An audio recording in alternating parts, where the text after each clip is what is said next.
Alrighty, it has been a hot minute since I have done a video on this channel, and so I wanted to let you guys know what I'm up to and what's been going on the last couple months, and kind of explain the new video backgrounds. And I guess are we going to call this the studio? I guess I call it my office, but just explain a few things. So a couple months ago, I was let go from my position at the church, hence the lack of delightful oak bookshelves and lots of commentaries and all that kind of stuff.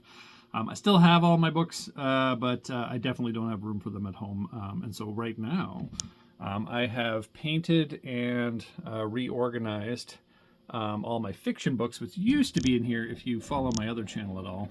Let's just fix that like that.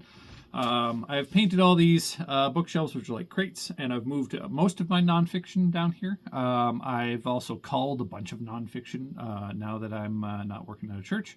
And really just trying to focus on the things that I want to learn as opposed to just having lots of books, because the office afforded me space to have lots of books. Just so everyone knows, I won't be going into why I lost my job at the church. I won't be going on, rants or anything like that.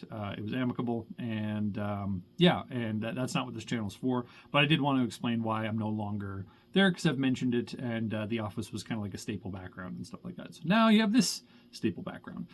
The plan is to still do what I've always been doing with my channel. I want to talk about specifically how tech and the church interact, and do good theology and book reviews. And so now that I've got my books back set up and a place where I can do recorded videos like this, I'm going to be doing that.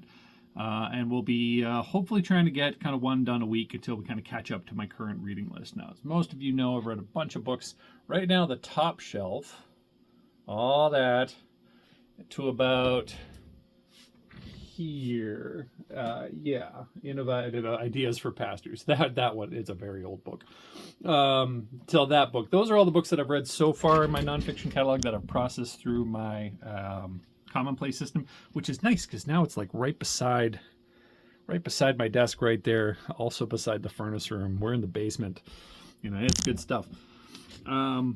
I've got a bunch of books that I can still do reviews on. I plan on reading most of these in the next couple of years and doing reviews on them too, and really focusing on kind of being an independent theologian, specifically for how tech and the church go together. And so this is just more of like a channel update to let you know what's going on in my life, and to let you know kind of what's going. As far as writing projects go, I'm actually putting the brakes on a bunch of stuff.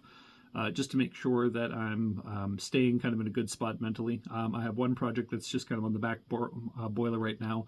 That's a fiction project for this name. Many of you know I have a pen name, R.G. Michaels, that writes young adult fiction. This is more of like an adult fiction, and it deals with adult themes, kind of like a police thriller, that kind of thing, but that deals with like real world stuff. I'm kind of basing it off the idea that was kind of put forward with Douglas Wilson's novel, Ride, Sally, Ride, but, and how he kind of constructed it, but for a different topic. If you haven't read Ride, Sally, Ride, I highly recommend it. It is one of my favorite novels.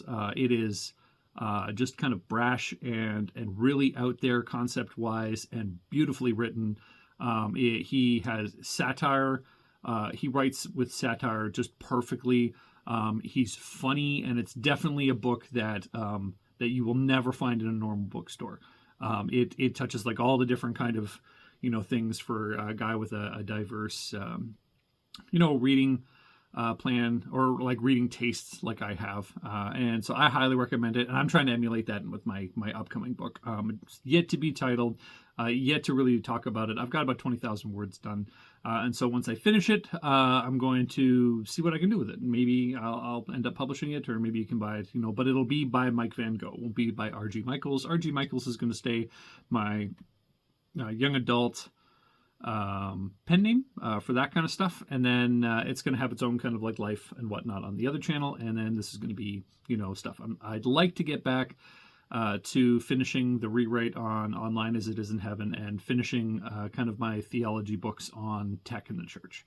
I really think those are important. I really think that the church is underserved in those areas based on what I've seen. Though there are some great writers coming up, and I'm hoping to get those books too and do book reviews, even interviews with the authors if that's possible. So that's an update on my life and to let you guys know what's going on. And I hope you guys are doing good. And please subscribe. Tell your friends about me. Subscribe. Get them to subscribe too. And check out my books on Amazon. I could always use your support. That'd be great. If you guys have any questions that you want answered or have any books you'd like me to review, anything like that, you can find information below in the doobly-doo. And yeah, we'll go from there. Have a nice one.